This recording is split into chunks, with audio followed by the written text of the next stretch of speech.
Почитувани гледачи, добре дојдовте во Урбаните вести.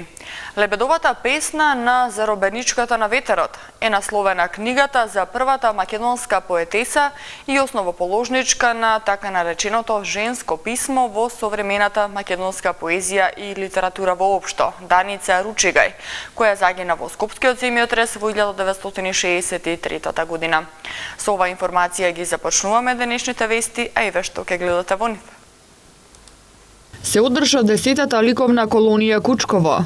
Основното училиште Димо Хаџидимов доби сообраќаен полигон. Промовирана книгата Совети и раскази од Какевмен од Јован Белчовски. Гала концерт по повод 70 години македонска опера. Од денеска до 10 мај пријавување на штетите на земјоделците од пролетниот мраз. На 3 локации во Кучково учениците од сите основни училишта од градот Скопје сликаа во рамки на 10-та ликовна колонија во организација на општина Ѓорче Петров.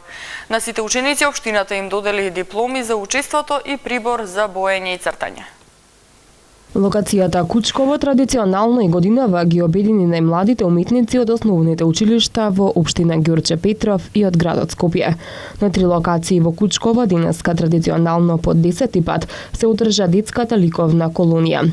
На колонијата учествуваа 45 ученици од 6 до 9 одделение од основните училишта од општина Ѓорче Петров, како и ученици од општините од градот Скопје и уметничкото средно училиште Лазар Личиновски. Децата сликаа кај манастирот Свети Ѓоргија, насред село во Кучково и во близина на етно-ресторанот Старо Буре. Младите сликари денес покажаа дека се вистински љубители на природата, со голем талент и дарба за уметност, користејќи молив, јаглен, акрилни и темперни бои, кои ги обезбеди општината Ѓорче Петров. Учениците успешно ги пренесоа на платно своите импресии од живописното Кучково.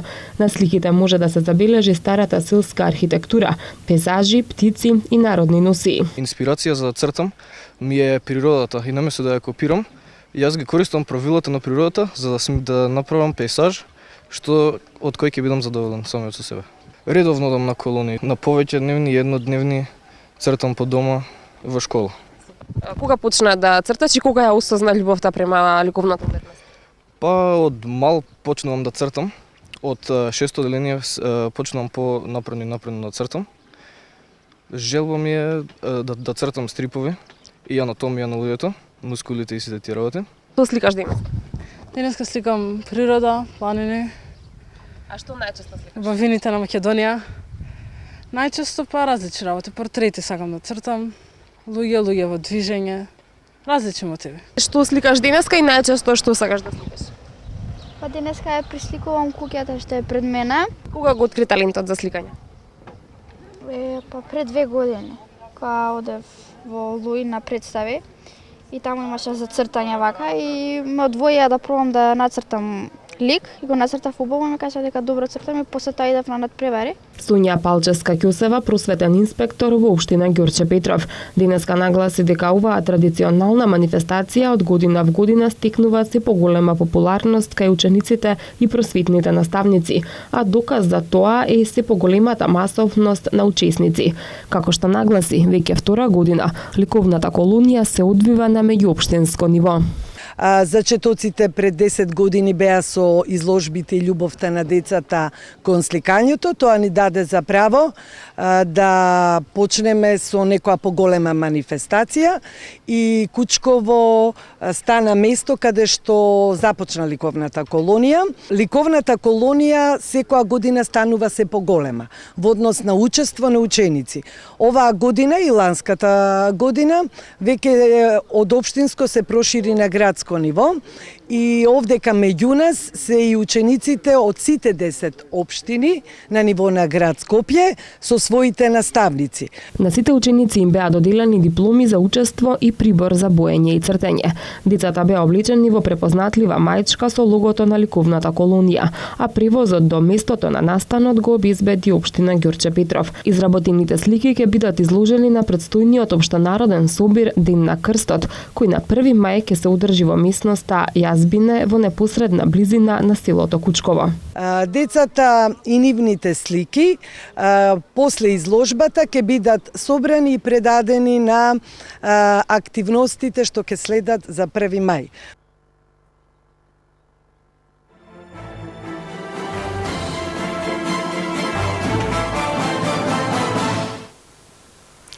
Учениците од основното училиште Димо Хаџидимов од општина Карпош ќе имаат можност за практична настава за содржините за безбедноста во сообраќајот и сообраќајната култура преку сообраќајниот полигон кој го доби од компанијата Окта.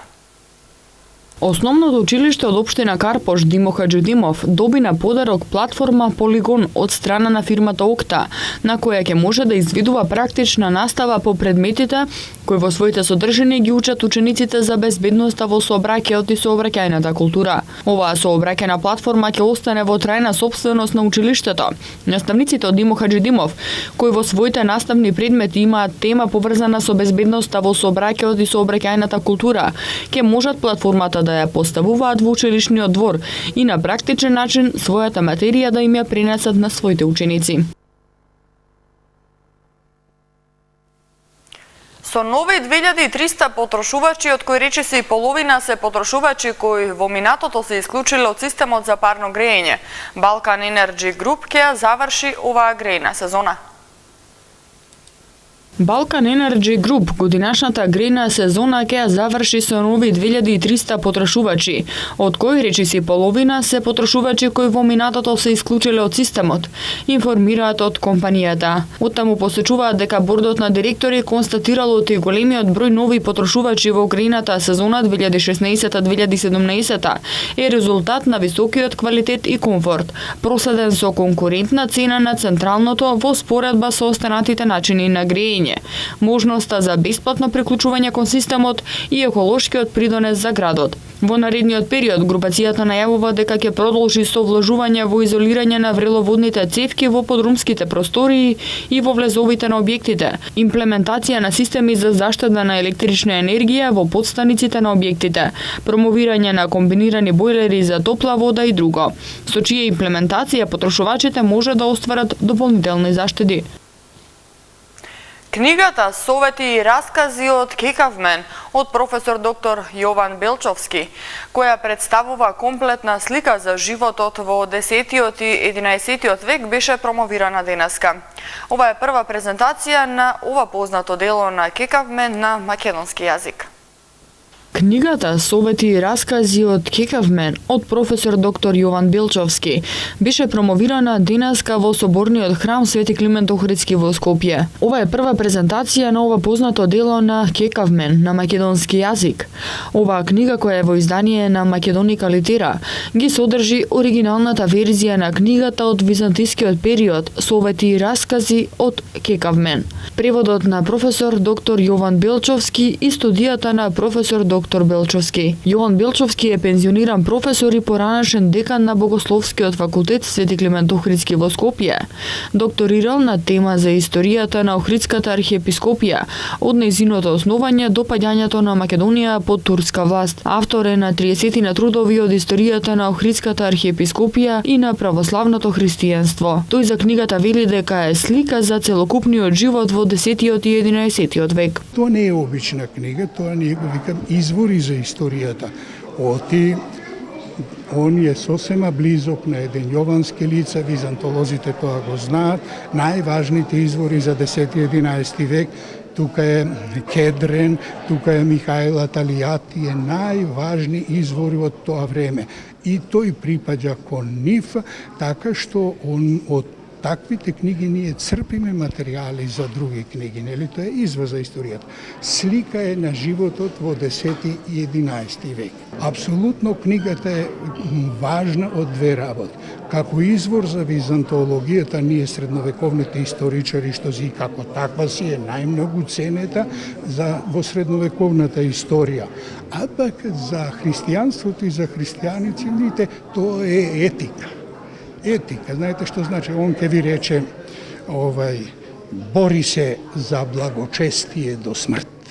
Слика на целокупниот живот во 10 и 11 век. Тоа е таа книга. Книгата Совети и раскази, чиј автор е Кекавмен, е пишувана од 1075 до 1078 година и представува вистинска слика на општествено-политичките и економските состојби во Византиската империја во 10 и во 11 век. Авторот пишува за многу области од животот, за состојбите во градовите, политичките и идејните борби меѓу странките, посебно меѓу аристократијата од престолнината и провинцијската воена класа, кои се во постојани конфликти. Кон сите тие животни области, авторот има свој погледи и дава свој суд. Самиот полковник и внук на полковници, Кекавмен имал големо познавање за војната проблематика. Тој пишува и за многу значајни настани поврзани со владењето на цар Самуил на македонска територија.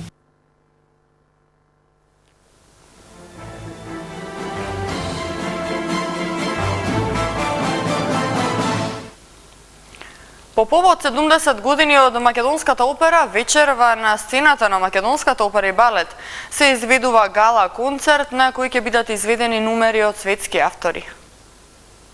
Македонската опера и балет по повод 70 годишнината од Македонската опера вечерва одржува гала концерт на кој учествуваат сите првенци, солисти и оркестарот и хорот на Македонската опера и балет. На концертот ќе бидат изведени арии, дуети, терцети, квартети, оркестарски и хорски numeri од светски автори. Диригенти ќе бидат Бисера Чадловска и Иван Еминовиќ, а режисер е Дејан Прошев. Првата професионална оперска представа изведена во Македонија е Кавалерија Рустикана на 9 мај во 1947 година. Во подготовките и изведбата учествувале Тодор Скаловски како диригент и Бранко Поморишец како режисер. Хоровите ги подготвиле Петар Богданов Кочко, Тодор Скаловски и Стефан Гајдов. Сите земјоделци кои имаат штети на земјоделските посеви од доцните пролетни мразови, од денеска до 10 мај може да ги пријават штетите во подрачните единици на Министерството за земјоделство, шумарство и водостопанство. Од денеска до 10 мај, земјоделците може да поднесуваат барања за проценка на штети од доцните пролетни мразови настанати на 21 и 22 овој месец. Барањата треба да се доставуваат во подрачните единици на Министерството за земјоделство, шумарство и водостопанство. Во прилог на барањето, земјоделците треба да достават и фотокопија од лични документи и трансакцијска сметка, како и фотокопија од документ за доказ за користење или сопственост на земјоделското земјиште, соопшти Министерството за земјоделство, шумарство и водостопанство. За проценката на штетите, формирани се 73 комисии кои ќе ги посетат сите земјоделски стопанства, на чии површини има измрзнување на културите. Од сите предпријатија во Македонија 30% се во сопствеништво на жени, но 99% од нив се микро или мали предпријатија. Од Сојузот на стопански комари порачуваат жените предприемачи да ги искористат можностите за зголемување на продуктивноста, конкурентноста и квалитетот на фирмите со финансии преку тековната програма за зголемување на пазарната вработливост на Швајцарската агенција за развој и соработка. Жените предприемачи да ги искористат можностите за зголемување на продуктивноста, конкурентноста и квалитетот на фирмите со финансии преку тековната програма за зголемување на пазарната вработливост на Швајцарската агенција за развој и соработка. Порачуваат од Сојузот на стопански комори, кои имаат соработка со носителите на програмата за нејзина успешна реализација. На фирмите може да им бидат одобрени средства за изработка на бизнис план, апликација за конкретен финансиски инструмент за развој и за инвестицијски план. На првиот повик за програмата 4 компании и членки на Сојузот на стопански комори раководени од жени добиле подршка за финансирање на процесот за подготовка за аплицирање за различни производи и услуги наменети за бизнис секторот и се стекнале со потребните информации и експертиза за добивање средства од достапните фондови. Целта на програмата е зајакнување на бизнис секторот во Македонија, подобрување на квалитетот на производството производите и услугите кои ги нуди, проширување на пазарите и создавање поволна средина во туризмот, креативните индустрии и зелената еколошка економија. За програмата, што е со период на реализација од април 2015 до април 2019, се одвоени 6,25 милиони швајцарски франци. Од сите предпријатија во Македонија, 30% се во сопствеништво на жени, но 99% од нив се микро и мали предпријатија. Тоа покажува дека голем дел од овие компании не го искористиле својот потенцијал за раст и развој. Во текот на утрешниот ден, делови од општините Центар, Ѓорче Петров, Сара и Петровец ќе останат без електрична енергија, а дел од општина Центар ќе остане без вода. Без напојување со електрична енергија утре ќе останат дел од потрошувачите од општина Центар, Ѓорче Петров, Сара и Петровец. Од 9 до 14:30 часот без електрична енергија ќе останат потрошувачите од улицата Илинденска број 25 во општина Центар. Од 9 до 14 часот дел од улиците Желево, Разловечково стание, Волгоградска и Трипун Бузев во општина Карпош и улица Алекса Демниевски, улица 25 во Ѓорче Петров. Од 9 до 15 часот дел од потрошувачите во село Рашче и од 14 до 16 часот градинката 25 мај и околината во село Петровец. Утре е најавен и прекин во водоснабдувањето на дел од корисниците во општина Центар. Јавното предпријатие Водовод и канализација информираат поради дефект на затворач од фи 80 мм на улицата Никола Клјусев број 5, прекинато водоснабдување ќе имаат корисниците од улицата Никола Клјусев од 9 часот до завршување на работите. До петок ќе преовладува сончево и топло време со мала до умерена облачност. Утринските температури ќе бидат во постепен, а дневните во позначителен пораст. Од ноќта кон сабота облачноста ќе се зголеми и за време на продолжениот викенд ќе преовладува променливо облачно време со повремени локални врнежи од дожд. Од недела ќе почне да дува северен ветер кој ќе донесе спуштање на температурите. Во понеделник попладне се очекува нестабилно време со појава на грмежи. Матама метео го гледаме во продолжение.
Минатогодишните победници во одбојка за девојчиња во рамки на спортските училишни лиги, Основното училиште Петар Попарсов и оваа година го земаа златниот пехар. Сребрениот пехар го освои училишниот одбојкарски тим на Јана Москоменски, додека пак третото место или бронзениот пехар отиде во рацете на одбојкарите од Основното училиште Владо Тасевски од општина Карпош. Со оваа информација ги завршуваме денешните урбани вести, а повеќе информации може да најдете на нашата веб страна mtm.mk. Имајте пријатна вечер.